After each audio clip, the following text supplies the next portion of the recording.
Hello, friends. Welcome back to another episode of Magic Mondays. We got a little bit of a weird one today. This is a deck that I have called Five Finger Discount. It uses the Hidetsugu, or Hidetsugu, uh, depending on how Japanese you want to be about it, and Kairi, Commander. So this is an Ogre Demon Dragon, because of course it is. Has flying. When it enters the battlefield, draw 3 cards. Put 2 cards from my hand on top of the library in any order. And when it dies, exile the top card of your library. Target opponent loses life equal to its mana value. If it's an instant or sorcery, you may cast it for free. So, we are going to be exploiting that. Now, I don't normally play control decks, and this isn't really super a control deck, but it has certainly some control elements. Taking a look at the cost of things. We have a little on the high side with a 3.6, and you can see there are 15 spells with 6 or more. That's really bringing up the average a lot. We do have 40 lands, and only 7 creatures, and we'll highlight those momentarily. So we've got a lot of instants and sorceries here, a total of 31, 13 artifacts, 7 enchantments, 2 planeswalkers, and I mentioned the 40 lands. So, taking a look at the deck, wizard class, no maximum hand size is the big point there. Bubble Snare for a little bit of control, a couple of counter spells in Miscast and Wash Away. Opt for some draw power and some scry ability on summon just for a little bit of control. And then we have some removal here. Now these are important here, these kinds of cards. As an additional cost to cast the spell, sacrifice a creature. Ideally, we're sacrificing our commander because we have loaded it up to do some serious damage. So we've got cards like Bone Splinters. We have Corrupted Conviction, which actually debated about taking out because it's draw 2 cards, but, in a pinch. Eaten Alive, exile a creature or planeswalker. Village Rites to do some more draw power here. Witch's Cauldron lets us sacrifice a creature to draw a card and gain a life. Jacob is here because I just think he's a super cool card. And also, as you may have noticed watching some of my other videos, I like having distraction cards around. So he helps us kind of rifle through our deck a little bit more, helps us stack it the way we want. Diabolic Intent in case we want to search for something that we need at that moment. Liliana's Triumph, a little bit more destruction control stuff. Penregan Besieged, a little bit more control stuff, trying to wipe their board very slowly. More sacrifice stuff, which it can be really used to target well because it's either token or a non-token creature or a planeswalker, so you can has a lot of versatility. Vengeful Strangler, which is a fun thing to sacrifice because that will also wipe up opponent creatures and possibly cause them some damage, along with Wither Crown, same idea. Then we have our normal array of mana stuff like Arcane Signet, Cold Steel Heart, Mind Stone, and a few more a little bit later on. Scroll down here a bit more. We got some more sacrifice control. We put in the Nighthawk Scavenger because, first of all, it's a really powerful card, but also it's a flying death touch, so it serves as a good deterrent for our attackers. Some more forced sacrifice for our opponents, and more forced sacrifice for our opponents. And then here's more of the mana generating stuff, including this Burnished Heart, which is a good blocker, and then block sacrifice kind of situation. So we got lots and lots of mana rocks here. Then we get into the real meat and potatoes of this deck. So we have Drawn from Dreams to help us stack our deck. Precognition Field. For some of the longer games, this can come in handy to help us cast stuff and move through the deck a little bit faster. Revenge of Ravens, just to have a little bit more of a defensive kind of posture. So if our opponent has a whole bunch of 1/1 creatures, this basically prevents them from attacking with it. Tendrils of Agony is a great card that in my couple of test games with this deck, I have won multiple games with this because of its Storm feature. Tasha is another deterrent, a little bit more control-y, but also putting those -1/1 counters on anything that attacks me. Another Mana Rock and Firemind Vessel. And here's the expensive stuff. Cavalier of Gales lets us stack our deck. Invoke the Winds lets us steal stuff. Increasing Ambition, in case we need something right here, right now, we can search for it. It's a little expensive because it has that flashback, but whatever. T-Grid, or Turgrid, excuse me. I always want to call her T-Grid because that seems more like a name than Turgrid. But anyway, she's there because of the amount of sacrifice. She's a bit more niche for this deck, but because there's so much stuff that forces our opponents to sacrifice creatures, it can be, again, a good deterrent while we wait for the cards that we want to show up. And also, she makes a good target. So then we've got spell can't be countered, draw 2 cards, then amass X. Very useful, especially with, as you recall, when this dies, exile the top card of your library. They lose life, in that case it would be 6, and then I could cast it for free. And that's what we got pretty much the rest of the way out here. We got River's Rebuke, because of course we do. We got Cut Your Losses to mill their library. We got Discover the Formula to seek some more cards, and because it's expensive and all that. Mind's Desire, which also has that great Storm ability to let us basically play stuff without paying its cost. Sublime Epiphany to let us kind of control the board a little bit more. And all of these things, none of these things, I should say, are designed for us to actually cast by paying mana. We can, if need be, but they're pretty much designed to be options for our commander to play for free.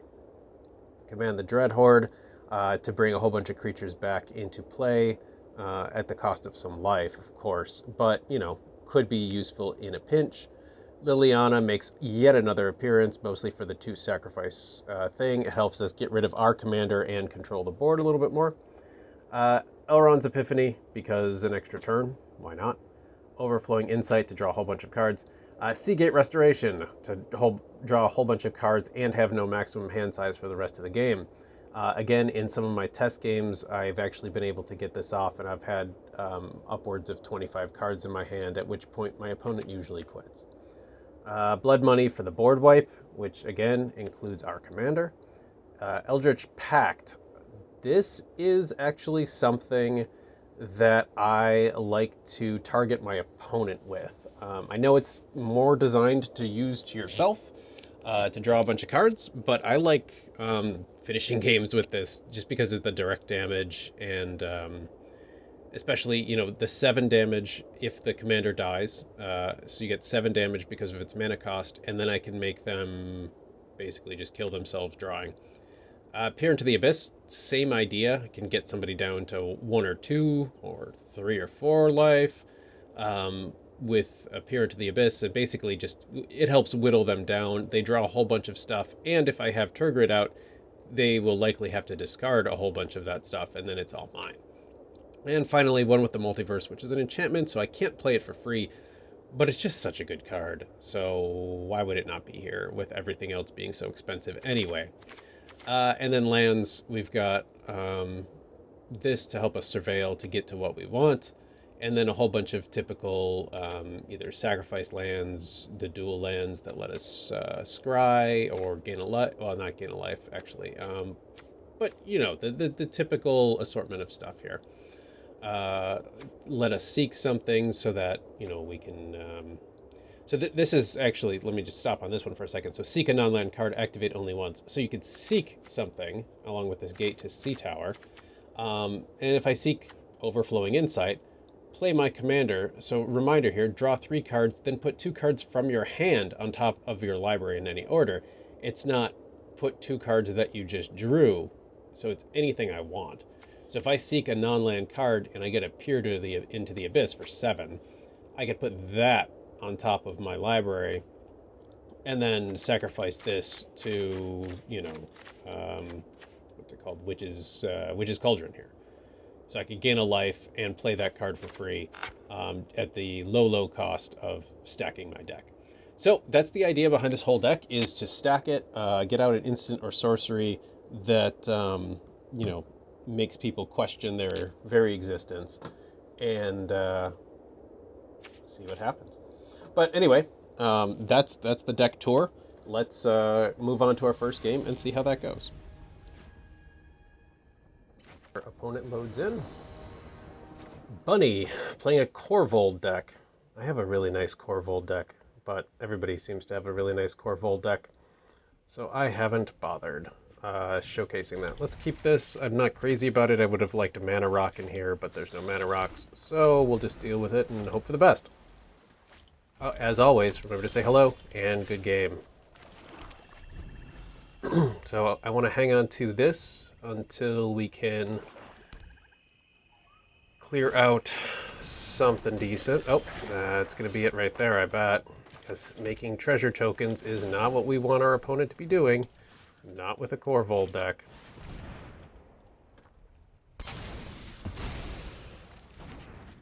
Wait, did I misread that? Oh, and it dies. Make a treasure token. I thought it was when it attacks. Actually, I'm not familiar with that card. But yeah, that was a bad move. And they're going to be making more treasure tokens with both of those. So we got to put out Tasha to get that -1/1 magic going here. And next turn we should be able to get out our commander. Don't have a way of killing him yet, though. Killing them, I guess. It's two people. Two creatures that make an ogre demon dragon combination. Alright, Corvold probably coming out soon. Probably. Maybe. I mean, you got 5. Are you going to do it?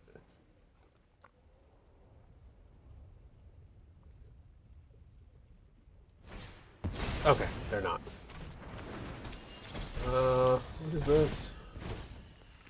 Fairy Dwarf. Oh, the Rankle combination. Yeah. Nice. That was a good play. Getting out something to start whittling down my Tasha here. Ooh. Let's get out this rock. And let's make it blue.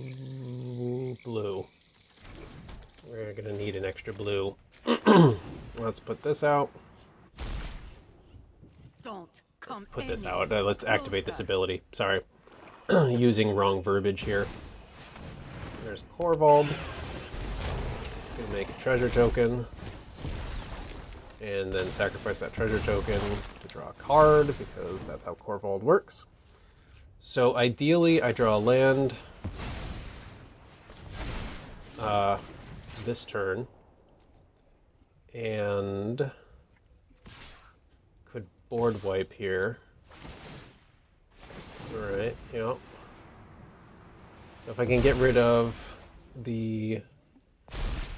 those 3 creatures with this blood money, I'd get 3 treasure tokens out of it as well. But let's see. Let's see if I get a land. If not, we're going to play the commander here.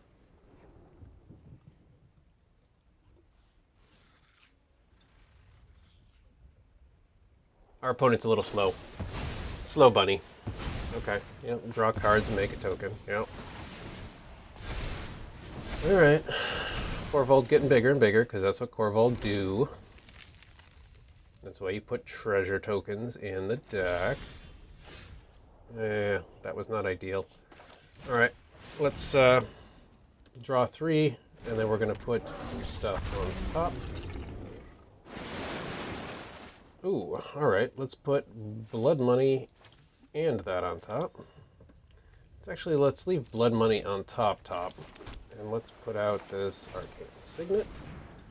And I'm really hoping they attack with Corvold so that I can block with my commander and then board wipe. That's my goal here. Keep your distance. So they would take 7 damage and I would board wipe. I also really want to get rid of that guy, because he's just a token generating machine. Alright. See what they're going to reveal. A land. Ooh. A pain land. Actually have some original Ice Age pain lands kicking around. Perfect. Thank you so much for doing exactly what I wanted. Sacrifice a treasure token, draw a card, blah, blah, blah. As long as you don't give yourself protection from black, it should work out great. Yep. And now you take 7 damage. And your creatures go away.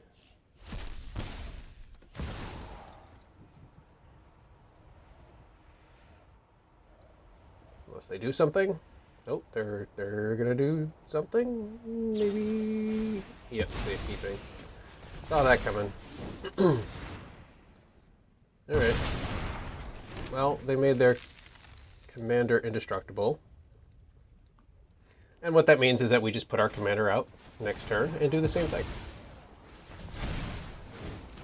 We won't be able to board wipe, but we'll just keep whittling them down with our indirect instant sorcery damage here. Let's do this, and I guess the Mind Stone.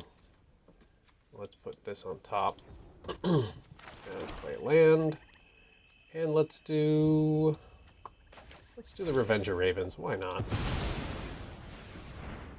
Might as well start getting them to lose life whenever they attack me. Okay, let's put another one of these out. And that'll be it for our turn. So far, I would definitely give them the advantage here because of their draw power. Very heavy treasure token generation. And, you know, Corval just gets bigger and bigger and bigger because, you know, that's the whole point of the deck. Get Corval big. But we can still pull this out. I'm feeling cautiously optimistic. Here's more treasure token generation. Corval decks ultimately are pretty simple. Not necessarily to defeat, but just, you know, pretty basic conceptually. Yeah, that's perfectly fine.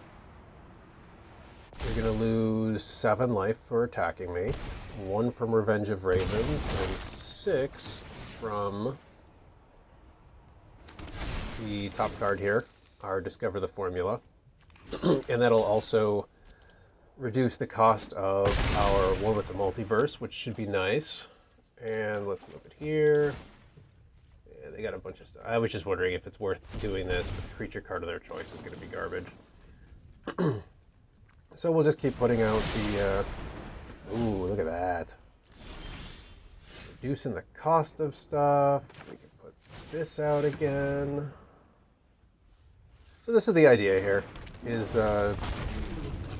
continuously wear them down with the death of my commander.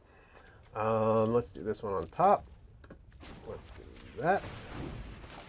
Let's put out this is land here, because you know why they call it that, because that is land.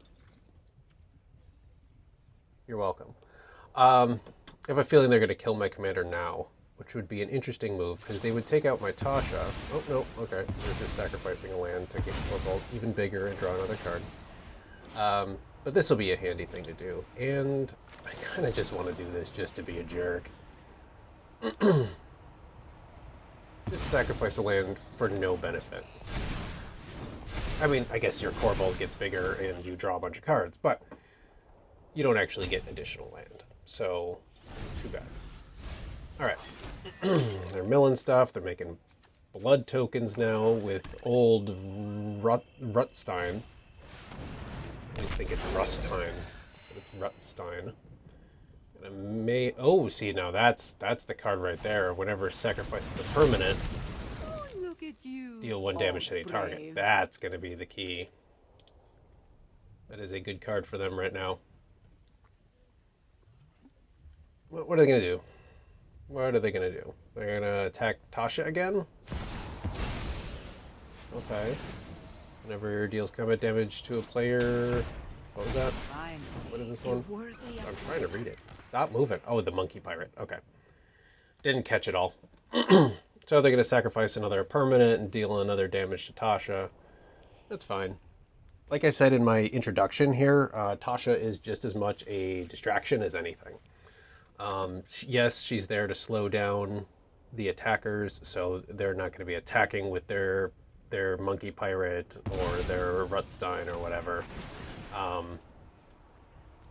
So she's there just to draw some fire while we continue to do stuff like commence the end game. Perfect. And they're gonna kill Tasha right now because of that mayhem double, which is less than ideal if we're being honest, but you know, could be worse. And we're gonna block. We're gonna commence the end game to draw some cards and put out a big creature. And unfortunately, we don't have enough land to play the commander again next turn. So we will have to get a little bit more creative about what we do now. Yep, let's do that. They lose another 6 life. Okay, that's not as useful in this as it could be because... I mean, I guess it'll force them to sacrifice this innkeeper, but... Oh, look at that. We actually do have enough. Perfect. Let's play it again. Let's hope for some big mana draw. So much for that. We're going to put that out there, and... Yuck. Okay. I guess just the Mind Stone... Well, let's do Opt. Why not? And just like that. You know what? Yeah, let's attack. Why not? Okay. So that actually gets their weakest creature off the board, and hypothetically, like the Demon's Disciple could be really useful at that point. Let's get rid of... Yeah, let's get rid of the Mind Stone. I don't really love getting rid of the mana, but whatever. Just a treasure with an eyeball. I don't remember seeing that art, but I never really looked that closely either. So this is kind of a long game. It's a bit of a back and forth battle, but I mean I have a serious lead in terms of, you know, life versus damage. Life versus damage. Wow, life totals. I'm just talking. So if they attack again this turn, which I assume they will, they'll take another 4 damage. And I'll be able to draw a whole bunch of cards. Hopefully something useful. Like a... Oh, okay. Alright. That was a good move. It does, unfortunately, make us 3... So that would be 12... Or 22. Yeah, I think we might have just lost because of that Heartless Act right there.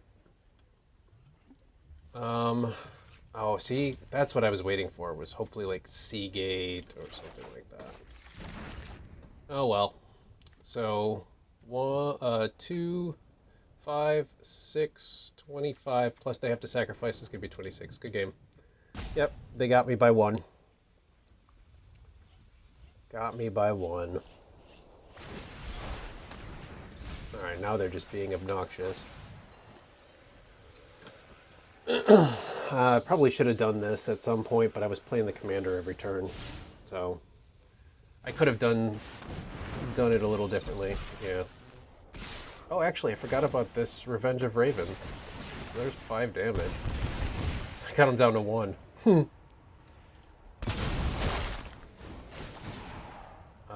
Yeah, they forgot about that. So that's 20. This is gonna be close. 3, 6, 7, 8, 9. Yeah. Yep, they got me by 1.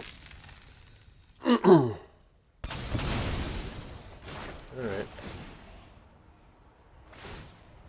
Nicely done. Nicely done, Bunny. Good game. Oh, they got me by more than 1. That was, that's a nasty card. Yeah. So I got him down to 1. It was pretty close. I'm not terribly unhappy with that, but let's move on. While we're currently waiting, I do want to just say that I apologize for the title of this video because it is so long. 5-finger discount with Hidetsugu and Kairi. Like, that's so many characters. We are playing against a Sir Gwyn deck, so it's going to be lots of knights and equipment, which is interesting. Yeah, let's just start with the... Well... Yeah. Alright. We'll start with the Watery Grave, but we'll let it enter tapped because we don't have any 1 mana cost stuff to do here anyway. Hello, Overlord. Good game, Overlord. Wake up, Overlord. Anytime now, Overlord. I think our opponent might not be here, in which case I'm going to discard this recording. Just waiting. I'm waiting.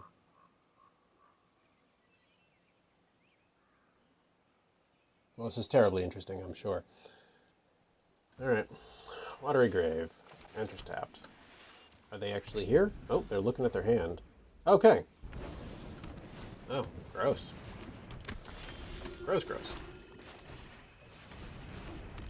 Put out the island, which is land, as you may recall, and the Nighthawk Scavenger. Also, shout out to a podcast here. Cthulhu and Friends is a great little real play podcast based on Cthulhu mythos. And there's a character, recurring NPC named Nighthawk, and that's why I thought of it. So if you're looking for a new real play podcast to listen to, or you've never listened to one before and you want to give it a shot, I recommend Cthulhu and Friends, which is into season 5. The first 3 seasons are one story. Season 4 is shortened to just that one self-contained season, or story, I should say, campaign. And season 5, I don't know how long it's going to be. But I recommend it because it's fun and it's got a great cast and it's very creative. And it alternates well between like silly and gross and all sorts of things. So, oof, this was a bad set of. Ugh. Yeah, I hate putting either of those out, but we'll just do it, and we'll do Chromatic Lantern and our Witch's Cauldron, so we've got a nice way to sacrifice that commander whenever we deem it appropriate. Oh,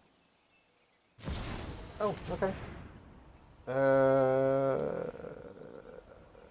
That sucks, because our top card would have been the other one. It was unfortunate. It was a nice move, if I say so myself. Alright, let's get out a swamp, just in case they kill our lantern. There's a swamp. Let's get alive. Let's hope for the best with our 3-card draw. Let's get out something decent. I mean, I guess command the Dreadhorde. And that. Alright. Yeah, that Chaos Warp was that was a well-played card right there. I'm just waiting now for Sir Gwyn to come out so I can Soul Shatter and immediately get it off the field. I hope. Nope, we're doing something else. We're just making some some people tokens. People, what are they, peasants? They're just humans. Okay, I thought they were peasants, but they're just human. Generic human. Alright, you're really gonna... I don't really want to make you... Well, that's 3... Okay, they could do it of their choice. Oh, they didn't attack anyway. Alright.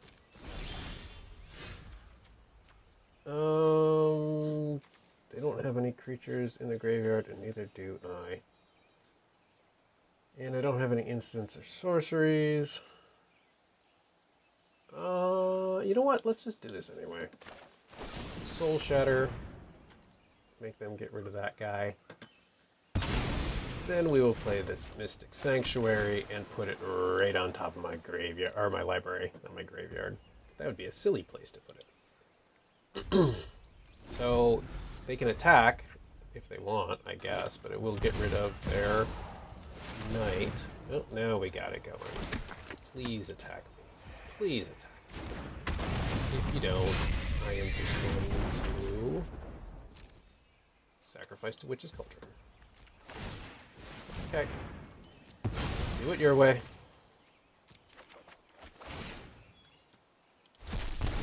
This is, like I said in the intro, I don't normally play control decks, and this is very light control, but I do think it would classify as control. Oh, look at that, River's Rebuke.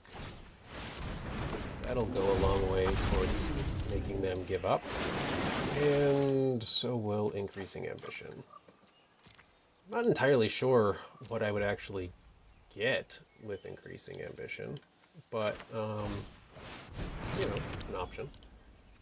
And we've got our 2 mana now because we can tap our legendary creature and sacrifice it to the Witch's Cauldron to do that River's Rebuke.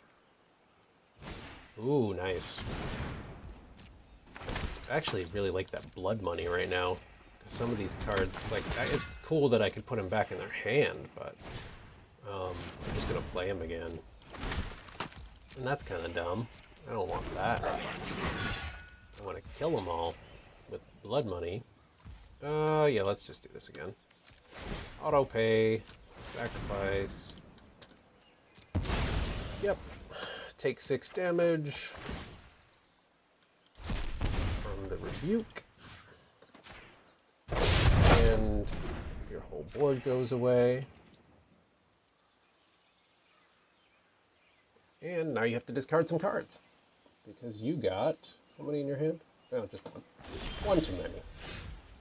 Let's see, that's a lot, but if my math is correct, I can still get out this altar and then my commander. I just won't be able to sacrifice it. Ugh, alright. Let's do those two. Put increasing ambition on top because that is more likely to be useful to me. And I do have enough where I can sacrifice it. Alright. I can also sacrifice with the Diabolic Intent, but it's a sorcery, so. It's a Signet. Yeah, yep. Fine, do all your things. Yep. Put it on. Yep, that's fine. First strike, death touch. I know. Doesn't do you much good though when I'm actually gaining life. Or not gain. Yeah, there they go. I knew that was going to happen because, like, if they attack me, I block with my commander and they take damage. So, anyway, that's the deck. That's the 5-finger discount deck. I hope you enjoyed this one. I tried to make it a little bit different than most of the other decks that I've been showing off lately. So this commander I think works well, especially with the high mana cost instants and sorceries. You can really do some stuff that is difficult to counter, especially like having a Witch's Cauldron where you can just keep sacrificing it, drawing a lot of land and a lot of mana rocks, having them out, just to make sure you can play that commander over and over again. And that was honestly the reason why we lost that first game. Well, that and their draw of the Heartless Act. So if I had a River's Rebuke on top of my deck when they Heartless Act, then I would have won that game because they would have had no life, and also their whole board would have gone away. But anyway, I hope you enjoyed this video. As always, if you did, please like, comment, subscribe to the channel, check out Shadowrun, check out Crystallis, check out Papers, Please, check out anything else. If you're watching this in the future and I've got a Total War video out, check that out. Or perhaps Kerbal Space Program. I got a lot of things that I got planned here, just haven't gotten to them yet. So yeah, that's my spiel. I hope you enjoyed this video. And as always, please be kind to yourself and each other. Thanks for watching.